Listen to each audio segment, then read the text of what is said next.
नमस्कार दोस्तों, neo GS channel पर आप सभी का स्वागत है। आज के वीडियो में हम लोग जीव विज्ञान के पोषण और विटामिन टॉपिक के भाग 2 के शेष बचे प्रश्नों को हल करेंगे। तो आइए शुरू करते हैं।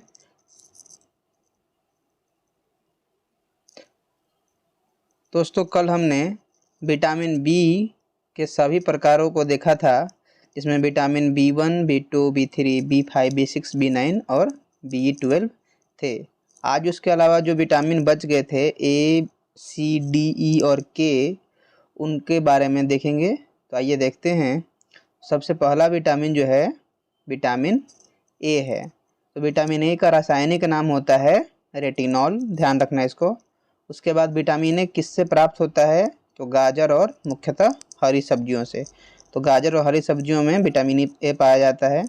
और उसके अलावा विटामिन ए की कमी से होने वाले रोग तो रतौंधी, और एक और रोग है जो आँख की बीमारी है, जेराथेल्मिया। रतौंधी के बारे में सबको पता होना चाहिए, लेकिन जेराथेल्मिया थोड़ा नया लगेगा आप लोगों को। तो ये भी एक प्रकार की आँख की बीमारी है, जिसमें आँख का जो आंसू है वो सूख जाता है, जिससे आँख में सूखापन रहता है। ठीक है, ये हो गया विटामिन ए। आगे बढ़ते हैं। Vitamin B. विटामिन बी हमने कल देख लिया है, तो उसकी ज़रूरत नहीं है कोई। उसका आगे देखते हैं हम लोग। Vitamin C. तो विटामिन सी का रासायनिक नाम एस्कॉर्बिक एसिड, और इसकी कमी से होने वाला रोग स्कर्वी। ठीक है, आगे देखते हैं। विटामिन डी, रासायनिक नाम कैल्सीफेरॉल, और रोग यहाँ नहीं लिख पाया मैं। इसकी कमी से जो रोग होता है उसे कहते हैं हम लोग रिकेटस।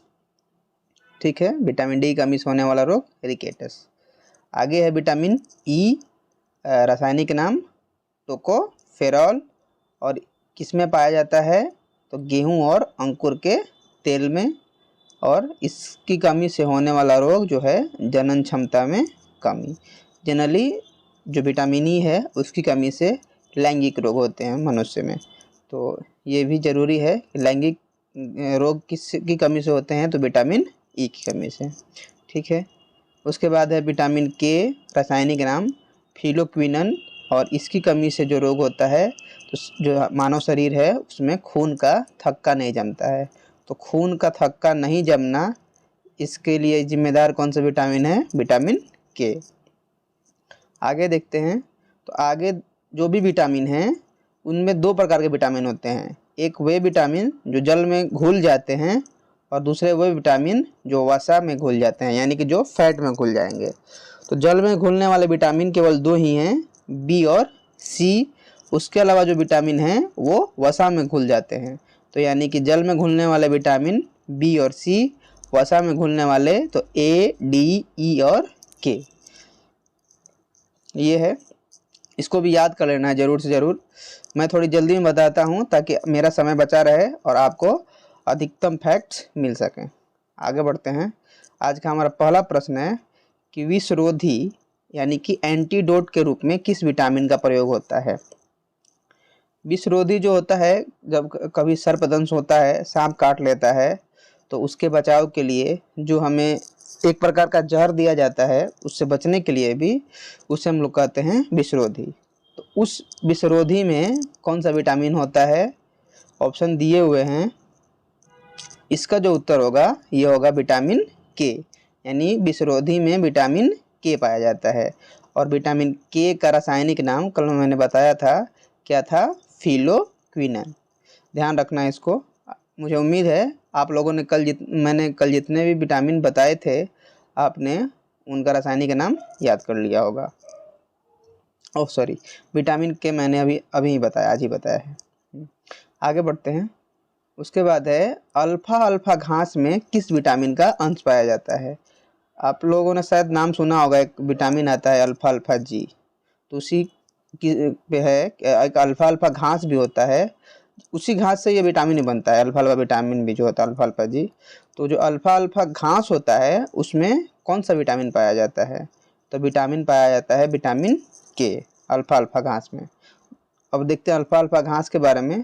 तो ये अल्फा अल्फा क्या है? मटर कुल का पौधा है, लेकिन दिखने में घास जैसा होता है, और जिसमें potassium, calcium, protein, vitamin C और विटामिन के पाए जाते हैं मुख्यतः। ठीक है, आगे बढ़ते हैं। अगला प्रश्न है कि विटामिन B12 में कौन सी धातु पाई जाती है। जो विटामिन B12 होता है यानी कि साइनोकोबालामीन, उसमें धातु कौन सी पाई जाती है। तो इसका उत्तर होगा कोबाल्ट।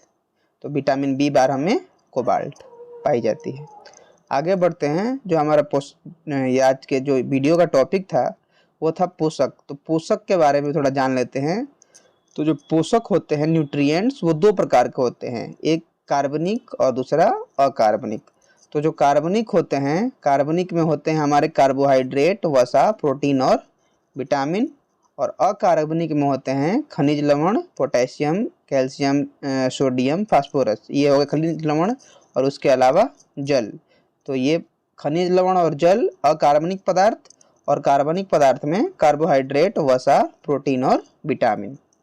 इसके अलावा एक और फैक्ट है कि जो कार्बनिक पदार्थ होते हैं उसमें कार्बोहाइड्रेट, वसा, प्रोटीन, ये जो हैं मुख्य आहार हैं, और जो विटामिन है वो सूक्ष्म आहार है, क्योंकि विटामिन से हमें कोई ऊर्जा की प्राप्ति नहीं होती है। तो मुख्य आहार हो गए कार्बोहाइड्रेट, वसा और प्रोटीन, और विटामिन जो है वो सूक्ष्म आहार है। उसके बाद अगला क्वेश्चन देखते हैं। अगला क्वेश्चन बहुत बढ़िया क्वेश्चन है कि किस बीमारी को 3D की बीमारी के नाम से जाना जाता है, जिसमें डेमेंशिया, डायरिया और डर्मेटाइटिस शामिल हैं। यानी कि एक बीमारी है जिसके कारण 3 बीमारियां एक साथ होती हैं। डेमेंशिया हो जाता है, डेमेंशिया एक मानसिक बीमारी है जिसमें लोग भूलने लगते हैं चीज़ों को। डायरिया होता है जिसमें दस्त होता है, उल्टी होता है। और उसके अलावा एक डर्मेटाइटिस भी है, ये त्वचा का बीमारी है जिसमें त्वचा जलने लगती है, त्वचा पे चकत्ते होने लगते हैं। तो किस बीमारी को 3D के नाम से जाना जाता है, यानी कि उस बीमारी के साथ साथ ये 3 बीमारियां भी होंगी आपको। तो किसे कहा जाता है, तो इसका उत्तर होगा पेलाग्रा। पेलाग्रा जो कि विटामिन B3 की कमी से होता है। ठीक है, तो आगे बढ़ते हैं। आगे हमारा अगला प्रश्न है कि एनीमिया किस विटामिन की कमी से होता है। एनीमिया यानी जिसे हम लोग अपने सामान्य भाषा में शरीर में खून की कमी कहते हैं। तो खून की कमी किस विटामिन की कमी से होता है। उत्तर होगा विटामिन B12। B12 की कमी से शरीर में एनीमिया होता है। B12 का रासायनिक नाम होता है साइनोकोबालामीन, या कहीं कहीं आजकल केवल बालामीन भी आ रहा है। तो साइनोकोबालामीन या बालामीन इसका रासायनिक नाम है। ठीक है, तो विटामिन B12 है, ये अंडे की जर्दी के पीले भाग में भी पाया जाता है सर्वाधिक मात्रा में। तो प्रश्न ऐसे भी बन सकता है कि अंडे की जर्दी के पीले भाग में कौन सा विटामिन पाया जाता है। तो इसका उत्तर भी क्या होगा, विटामिन B12 या विटामिन B12। अगला प्रश्न देखते हैं कि किसमें प्रति ग्राम प्रोटीन की मात्रा सर्वाधिक है। ऑप्शन दिए हुए हैं हमारे सेब, सोयाबीन, गेहूं, मूंगफली। तो सेब के बारे में कल मैंने बताया था, इसमें पोटेशियम पाया जाता है अधिकतम मात्रा में, जिसके कारण ये जो हार्ट के पेशेंट हैं उनके लिए लाभदायक होता है।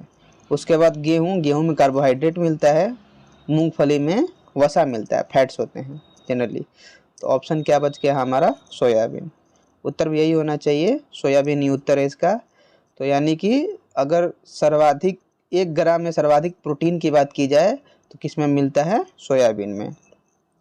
जो सोयाबीन जो है प्रोटीन का सबसे समृद्ध स्रोत भी है। और देखते हैं ये भी प्रश्न बन सकता है कि जो 100 ग्राम सोयाबीन होता है उसमें 36 ग्राम प्रोटीन होता है। ठीक है, आगे देखते हैं किस विटामिन में नाइट्रोजन पाया जाता है। तो नाइट्रोजन जो है विटामिन बी में पाया जाता है। विटामिन बी में नाइट्रोजन पाया जाता है। ठीक है, आगे देखते हैं ऐसे कौन से 2 विटामिन हैं जिनके अधिक सेवन करने से वे शरीर में संग्रहित हो जाते हैं तथा घातक प्रभाव डालते हैं। यानी कि विटामिन जनरली शरीर के फायदे के लिए होते हैं, लेकिन 2 विटामिन ऐसे भी हैं जिनका अधिक सेवन करने से वो शरीर से बाहर नहीं निकल पाते हैं तथा जिसके कारण शरीर पर उनका उल्टा असर भी पड़ता है। तो ये भी जानना जरूरी है। इसका उत्तर देखते हैं। तो विटामिन ए और डी, यानी विटामिन ए जिसकी कमी से रोतौंधी होता है, विटामिन डी जिसकी कमी से एरिकेटस होता है।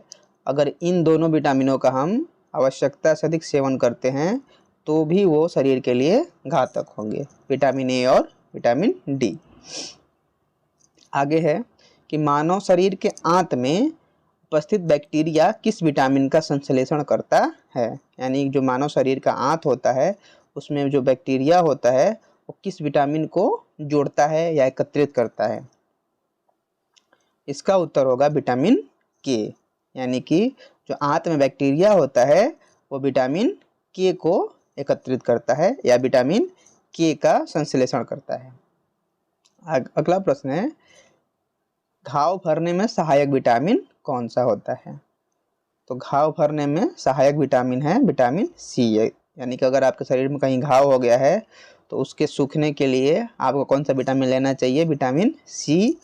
और विटामिन सी में सर्वाधिक क्या आता है, तो खट्टे फल आते हैं, आंवला आता है, संतरा, ये सब, नींबू, खट्टे फल आते हैं। तो घाव भरने में सहायक विटामिन विटामिन सी।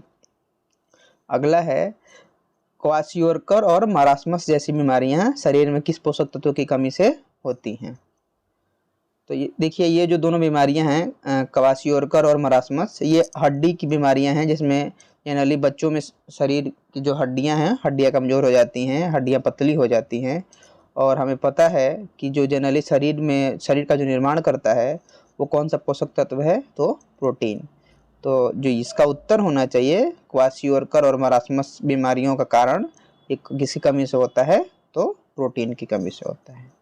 ठीक है, प्रोटीन को हम लोग कहते हैं शरीर निर्माण करने वाला पदार्थ। आगे है कि विटामिन का संश्लेषण मानव शरीर में नहीं होता है, फिर भी वो विटामिन जिनका शरीर में संश्लेषण होता है, यानी विटामिन अगर हमारे शरीर में जाते हैं तो जनरली शरीर से बाहर निकल जाते हैं, लेकिन कुछ विटामिन जो हैं शरीर में रह जाते हैं। तो वो कौन से विटामिन हैं, तो विटामिन डी और के। विटामिन डी और के का संश्लेषण मानव शरीर भी करता है। ठीक है, आगे देखते हैं। अगला प्रश्न है कि दूध को संतुलित आहार नहीं माना जाता क्योंकि इसमें विटामिन नहीं पाया जाता, यानी कि दूध में कौन सा विटामिन नहीं पाया जाता है। तो दूध में विटामिन सी नहीं पाया जाता है, और दूध में विटामिन सी न ही पाए जाने के कारण इसको संतुलित आहार की श्रेणी में नहीं रखा गया है। ठीक है, अगला प्रश्न है कि विटामिन बी कॉम्प्लेक्स, सबने सुना होगा आपने कि विटामिन बी कॉम्प्लेक्स में कितने विटामिन पाए जाते हैं। जनरली जब किसी के शरीर में विटामिन बी की कमी हो जाती है तो उन्हें विटामिन बी कॉम्प्लेक्स की दवा दी जाती है, जिससे में बहुत सारे विटामिन रहते हैं, विटामिन बी के प्रकार। तो उसमें विटामिन बी के कितने प्रकार होते हैं, यही प्रश्न में है, और ये एसएससी में आया हुआ प्रश्न है। तो इसका उत्तर होगा 8, यानी कि बी कॉम्प्लेक्स में 8 विटामिन पाए जाते हैं। ठीक है, कौन कौन से विटामिन बी के प्रकार हैं, तो B1 होता है जिसका रासायनिक नाम होता है थायमीन। विटामिन B2 होता है, रासायनिक नाम राइबोफ्लेविन। विटामिन B3 रासायनिक नाम नियासिन। B5 रासायनिक नाम पेंटोथेनिक एसिड। विटामिन B6 रासायनिक नाम पायरिडॉक्सिन। B7 रासायनिक नाम बायोटीन। B9 folic acid. और B12 साइनोकोबालामीन या कोबालामीन। ठीक है, तो अगला प्रश्न देखते हैं। अगला प्रश्न है, शरीर को प्रतिरक्षा यानी कि इम्यूनिटी कौन सा विटामिन प्रदान करता है। शरीर को जो बाहरी जो संक्रमण है उनसे बचाने वाला विटामिन कौन सा है, तो विटामिन सी। कोरोना के दौरान हमने देखा कि जनरली डॉक्टर्स रिकमेंड कर रहे थे विटामिन सी लेने के लिए ताकि शरीर की इम्यूनिटी बढ़ी रहे। तो ये तो आसान प्रश्न होना चाहिए। आज के हमारे प्रश्न इतने ही थे, 15 प्रश्न सारे खत्म हो गए हैं। अब कुछ बोनस प्रश्न हैं उनको देख लेते हैं, और ये भी बहुत महत्वपूर्ण है, इनको हल्के में नहीं लेना है। पहला प्रश्न है कि प्रोटीन की प्रकृति कैसी होती है, उत्तर होगा अम्लीय, यानी प्रोटीन अम्लीय प्रकार का होता है। दूसरा है, गेहूं में रोटी बनाने के गुणों को प्रभावित करने वाला पदार्थ कौन है, तो ग्लूटीन। गेहूं में जनरली ग्लूटीन पाया जाता है, और ग्लूटीन को स्वास्थ्य के लिए लाभदायक नहीं माना जाता है, क्योंकि अगर आटे में अधिक मात्रा में ग्लूटीन रहेगा तो आटे में जो अन्य पोषक पदार्थ हैं जो शरीर के लिए फ़ायदेमंद हैं वो शरीर को सही ढंग से नहीं पहुंच पाते हैं। तो जनरली आटे में ग्लूटीन जितना कम रहेगा शरीर के लिए आटा उतना ही फायदेमंद रहेगा। अगला है कि बासमती चावल के दाने पकाने पर लंबे हो जाते हैं क्योंकि इसमें पाए जाते हैं। तो इसमें बासमती चावल के दाने में एक प्रकार का एंजाइम पाया जाता है एमाइलेज, जो एक प्रकार का प्रोटीन भी है, और ये जो एमाइलेज है ये मनुष्य के लार में भी पाया जाता है। तो प्रश्न ऐसे ही बनता है कि मनुष्य के लार में कौन सा प्रोटीन पाया जाता है, तो उत्तर होगा एमाइलेज। अंतिम है आज का कि वसा का मुख्य कार्य क्या है। ये भी जनरली प्रश्न बनते हैं, इस पे अधिकतर प्रश्न बनते हैं कि वसा का मुख्य कार्य क्या है। तो हमें पता होना चाहिए कि जनरली जो भी हम वसा लेते हैं शरीर में वो क्या होता है, तो त्वचा के नीचे जमा हो जाता है और जो शरीर का टेम्परेचर है उसे बाहर नहीं निकलने देता है। तो स्किन के नीचे जमा होकर शरीर के टेम्परेचर को बाहर नहीं निकलने देना, यही वसा का मुख्य कार्य होता है। ठीक है, तो जो हमने टॉपिक लिया था विटामिन और पोषण, वो टॉपिक आज पूरी तरह से ख़त्म हो गया है। और इसके साथ साथ मैं डेली पोल क्वेश्चंस भी डालता हूँ इसके रिवीजन के लिए। तो अगर आप इस वीडियो को ढंग से देख रहे हैं तो खुद का एनालाइज करने के लिए, खुद की तैयारी कितना आप ढंग से इस चैप्टर को आपने ख़त्म किया है, आप पोल टेस्ट में ज़रूर हिस्सा लें। ठीक है, तो आज के लिए इतना ही। अपना ध्यान रखें और जो भी आपका परीक्षा है उसके लिए तैयारी करते रहें।